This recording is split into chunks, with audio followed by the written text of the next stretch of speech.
বন্ধুরা, আগের পর্বে তোমাদেরকে আমার বিয়ের গায়ে হলুদ, আমার ননদের বিয়ের গায়ে হলুদটা তোমাদের দেখিয়েছিলাম। আর এখন দেখাচ্ছি তোমাদেরকে বর আসছে। ওই যে দূরে নাচতে নাচতে বর আসছে, আর আমরা এখানে কনের যাত্রীরা মানে কনের বাড়ির লোকেরা বরের জন্য অপেক্ষা করছি। আর ওইখানে দূরে সব বর নাচতে না বরের বরযাত্রীরা নাচতে নাচতে আসছে বরকে নিয়ে। আর দেখেছো কি সুন্দর করে ওই যে তারাবাতি ফাটাচ্ছে বর আসছে বলে। আর এখানে কি সুন্দর করে সাজিয়েছে লাইট দিয়ে, দেখতে পেয়েছো নিশ্চয়ই। আর এই যে বরযাত্রী সব আস্তে আস্তে করে এসে পড়েছে, এখানে বাস ঢুকবে না, তাই জন্য বরযাত্রীরা আস্তে আস্তে আসছে। আর এখানে রেজিস্ট্রি হচ্ছে কনের রেজিস্ট্রি হচ্ছে। আর বরের এই যে এখানে আশীর্বাদ আরম্ভ হয়ে গেছে। এইটা তো শর্ট ভিডিও তোমরা দেখেছো।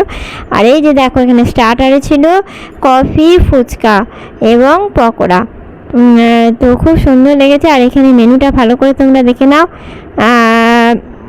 মেনুতে অনেক কিছুই ছিল। আর এখানে আমরা খেতে বসে গেছি।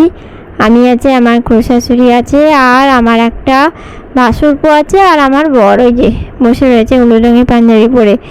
আর আমরা এখন খেতে বসে গেছি। বিয়ে এখনও দেরি আছে বলে সেই জন্য বিয়ে এখনও দেখিনি, তাই খাওয়া দাওয়াটা আগে সেরে নিয়েছি যেহেতু রাত হয়ে গেছিলো। আর এখানে স্যালাড আর ভেজিটেবিল চপ আর চাটনি নিয়ে নিয়েছিল, আর অনেক কিছু খাবার দিয়েছিলো। যে আইসক্রিমটা তোমাদের সাথে শেয়ার করলাম, বাদবাকিগুলো পরে শেয়ার করবো। আর এই যে এখানে বিয়ে আরম্ভ হয়ে গেছে।